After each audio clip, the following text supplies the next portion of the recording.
Urban Artificial Intelligence, strategic thinking media platform. 50 Cent and T.I. is taking a crazy turn, y'all. This is getting more and more personal with every post, every bar. It's getting kind of crazy, man. Now, in a recent clip of T.I. on an interview with $1 million worth of game, he said that him and 50 spoke about doing a possible versus against each other. 50 seemed convinced. He felt like he wanted to do it. He was rocking with the idea. T.I. told him he was going to jump out there, and then a couple of days later, 50 would respond, and they would keep the energy going like that. They would keep it flowing like that. Now, that's not what happened. T.I. jumped out there. He posted it. He started talking like he real competitively, like he wanted to do a versus against 50. 50 did not respond back, or he kind of responded back with some shade. We all remember that. Now, I want y'all to get in the comments and let me know what y'all think. This is where a lot of the community is split. Is this a good strategic business move, or is this signs of poor character? I want y'all to get in the comments and let me know. Some people saying that's the reason that T.I. started it. When T.I. seen 50 ain't want to do the verses, he should have left it alone. He should have moved on. We seen T.I. still talking about 50 Cent, still trying to get him to do the verses. People were saying that's where T.I. fucked up. He started it, and he kept speaking on 50 name. But I want y'all to get in the comments. Let me know what y'all think. We got another side of the community. They saying something different. They saying 50 is a fuck nigga. If he didn't want to do the verses, he should have said that to begin with. Why drag it? Why even agree to it? If that's not what you want to do, don't do it. Don't tell the nigga you're going to do it. That's bad business. Or is that strategic thinking that come with 50 personality, that come with how he moves? That's how he do business. That's what he's known for. Was T.I., was that bad judgment to trust somebody like 50? But let's go to Urban AI real quick. Urban AI, what we just discussed, what 50 did, is that poor character or is that strategic business thinking? Urban AI, what do you think? T.I. claimed on $1 million worth of game with Gilly and Wallow that 50 Cent privately agreed to a versus battle. The alleged plan was T.I. posts first, 50 responds publicly, and they both continue to build hype. But after T.I. posted, 50 reportedly distanced himself and acted like he was above doing it. Now let's analyze this from two lenses. From 50's, perspective versus battles are legacy-based, perception-driven, and about cultural positioning. 50 Cent's brand is dominance, untouchable status, strategic trolling, and never looking equal to competition. If 50 felt the optics made it look like T.I. was chasing him, fan perception leaned heavily in his favor. So if fans believed T.I. needed it more than 50, then distancing himself preserves status, negotiation leverage, and mystique. In high-level business, whoever looks like they need it loses leverage. From a cold strategy standpoint, it's not crazy. But here's the other side. If there was a genuine verbal agreement, a rollout plan was discussed, and one party pulled back without transparency, that can look like ego protection, strategic embarrassment of the other party, or playing chess with someone's reputation. In hip-hop culture, handshake agreements still matter. So if T.I.'s version is accurate, critics could say that's foul or ego-driven. That's unnecessary public posturing, aka frontin' or flexin'. This isn't just about verses. This is about Atlanta versus New York legacy, 2000's King of the South versus 2000's New York takeover. Who benefits more? Who risks more? So, good business or bad character? It depends on one thing. Was there a real agreement? If yes, it leans toward bad form. If no, it's just branding control. But here's the truth about 50. His entire career is built on psychological warfare, narrative control, and moving first or moving last strategically. He rarely lets someone else set the stage for him. All right, now, this could have possibly been a mistake for 50 Cent. All right, we see his sons getting involved. Dave dropped disses targeting 50 Cent's mother, who passed away. Unfortunately, rest in peace to her. She was killed, but 50 Cent did diss they mom.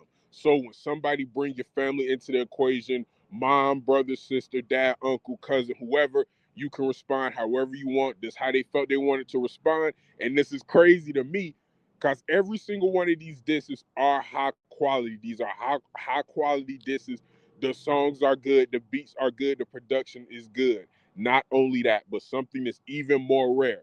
All three of these dudes diss 50, right? T.I., Damani, King, they all diss 50. All three disses are different. They all sound different. They all feel different. Everything about the disses are different. They kind of different angles to some extent. Sonically, they're completely different. This, in my opinion, was a misstep by 50 Cent. This has backfired, all right? He making the whole family look lit. Everybody talking about how artistic Damani's diss is. He coming at it from a different angle. He getting disrespectful to an extent, but he coming at a more respectful angle to 50 Cent's mom. King took the total opposite route and is being super disrespectful. Even got a picture of her on the shirt. This is crazy. That's what I meant by this is getting super personal. It's getting kind of crazy. And T.I., his dishes was a mixture of both, all right? He was saying some disrespectful things, but he wasn't going at 50 Cent mom or his family. He was keeping it directly at 50 Cent. So to get all three type of styles of disses to one rapper from one legendary rapper and two upcoming above average rappers, King is above average. We all know Damani can rap. He get his props all the time. But y'all, King is an above average rapper, man. He's going in, he's spitting, man. So salute to all three of them, how they structured this, how they dropped these disses. This was a perfectly executed plan, in my opinion, and it could be a plan that backfired for 50 Cent. But I want y'all to get in the comments. Let me know what y'all think. Now, in my opinion, the only way 50 Cent can respond to these is making music. I get it. He's a funny dude. He's entertaining. His jokes are funny. His TV shows are hilarious. He's a business genius. Salute to him. I'm not denying that. But what I'm saying is this. This is hip hop. 50 is from that era. He has to respond with music. Nothing else will win him this battle. Do we think 50 is funny? Yes. Do we think he got good jokes? Yes. But in order to win this battle, he needs to respond with records. He got to drop records. He got to drop songs. We remember when Rick Ross dropped that Jumping Out the Window, that 50 Cent disc where he went to Southside Jamaica, Queens. He dropped Jumping Out the Window. That made 50 create the Curly character because he did not have a response to Jumping Out the Window. I made content about that years ago. I've always said that I believe this situation is proof of that again. The same thing with Fab. Fab dropped the disc. Your shorty got hot showered. 50 did not respond. He called a landlord. He tried to get him evicted from their podcasting space because that song was too hard. All right. This is the third time we've seen this with 50. Again, we've seen it with Rick Ross Jumping Out the Window. Look that up. If you ain't heard that record, one of my favorite disc records of all time, one of the most underrated disc records of all time. Rick Ross dissing 50 Cent. That's what made the Curly character appear, y'all. Because 50 Cent did not have an answer to that. He probably heard that record, he probably seen the video, and he said, I can't do better than this.